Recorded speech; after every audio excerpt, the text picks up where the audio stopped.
Kalamna police Thane हद्दीत उधारीच्या पैशांच्या वादातून एक धक्कादायक खून उघडकीस आलाय।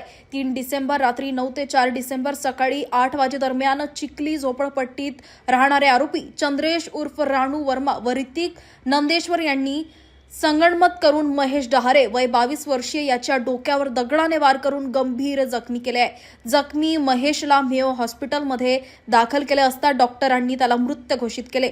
फिर्यादी धर्मेंद्र डहारे यांच्या तक्रारीवरून दोन्ही आरोपींवर कलम 103(1) 3(5) अंतर्गत गुन्हा दाखल करण्यात आला असून पुढील तपास सुरू आहे।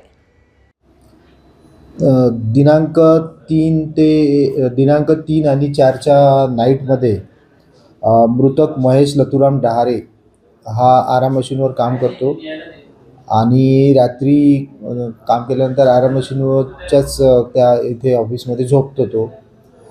दिनांक 3 रोजी सायंकाळी मृतक महेश डहारे आणि आरोपी चंद्रेश वर्मा आणि ऋतिक नंदेश्वर यांच्यात उधारीच्या पैशावरून तोंडातोंडी वाद झालेला होता।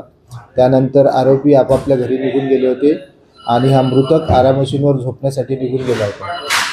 4 तारखेला सकाळी असे दिसून आले की मृतकच्या डोक्यावर दगडाने मारून त्याला गंभीर जखमी करून त्याला ठार केलेलं आहे। त्यात चौकशीअंती असे दिसून आले की यातील आरोपी चंद्रेश आणि ऋतिक या दोघांनी त्याला काल दिनांक 3 रोजी सायंकाळी झालेल्या वादाचे कारणावरून आरा मशीनमध्ये जाऊन त्याला दगडाने मारून त्याचा गंभीर जखमी करून त्याला ठार केले। त्यातील आरोपी चंद्रेश वर्मा याला अटक करण्यात आलेली आहे। अधिक तपास सुरू आहे। आरोपींचे रेकॉर्ड नाही आहे। उधारीचे पैसे होते, मृतकने त्यांच्याकडून उधार पैसे घेतले होते आणि देत नव्हता, त्यामुळे त्यांचा वाद झाला आणि त्यातून ही घटना घडलेली आहे।